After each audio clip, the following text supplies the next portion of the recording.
আপনাদেরকে বিনীত অনুরোধ করি, আপনারা শুধু প্রতীক দেখে নয়, আপনারা প্রধানত প্রার্থী দেখে ভোট দিবেন, প্রতীক নয়, প্রার্থী দেখে ভোট দিবেন।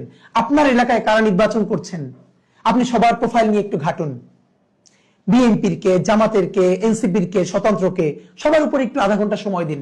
দেখেন, একবার ভালো একটা মানুষকে ভোট দিবেন, 5টা বছর ভালো থাকবেন, আপনি ভালো থাকবেন, আপনার পরিবার ভালো থাকবে, আপনার এলাকা ভালো থাকবে, আপনার দেশটা ভালো থাকবে।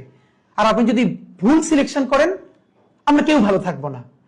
আমরা যদি সবাই বেছে বেছে যোগ্য লোকটাকে, যোগ্য প্রার্থীকে ভোট দেই, সে বিএনপির হোক, জামাতের হোক, এনসিপির হোক এবং স্বতন্ত্র হোক, যে দল থেকেই হোক, তাহলে যোগ্য মানুষগুলো যদি গিয়ে সংসদে দাঁড়ায়, আপনি ভাবেন তো আমাদের সংসদটা হয়ে উঠবে যোগ্য মানুষদের একটা কারখানা।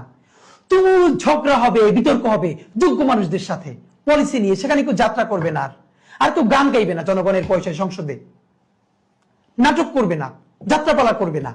সুতরাং প্লিজ প্রতীক দেখে নয়, যোগ্য প্রার্থীকে ভোট দিন, সে যেই দলেরই হোক।